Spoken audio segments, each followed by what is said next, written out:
Vô vô nó đã chết rồi chứ. Vô vô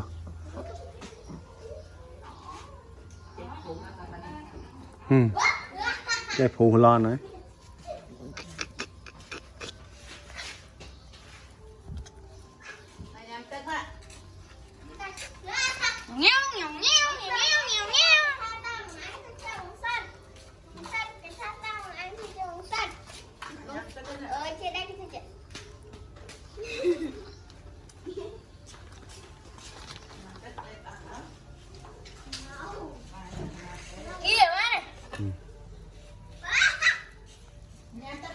Chá bố nó.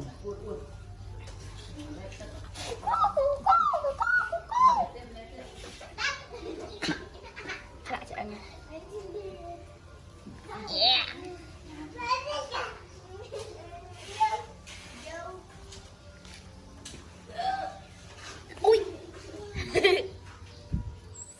Mấy nhiều mấy nhẹ nhàng quá.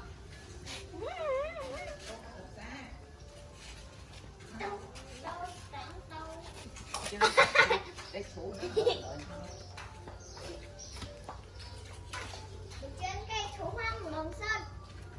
Anh em đang thử trên này. Trên xá đa ngọn lên là cái Đa hỏi khác nhỉ. ta ở cùng đen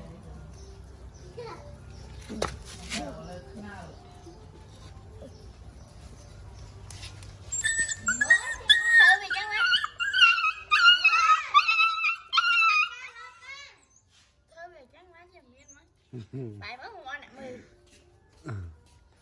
Khăn, bố xạ khăn chả ba không? Nè, lớp ca thế chưa? Anh ấy sang ca đồ bơm còn lớp thế chưa? Nè, còn lớp thế chưa? Nè, chỉ mới á. Rồi đi. Nè, hai khăn. Nè, bố xạ thôi chưa? Nè, anh ấy sang ca hay còn thôi chưa? Còn lớp lăng nữa. Dạ.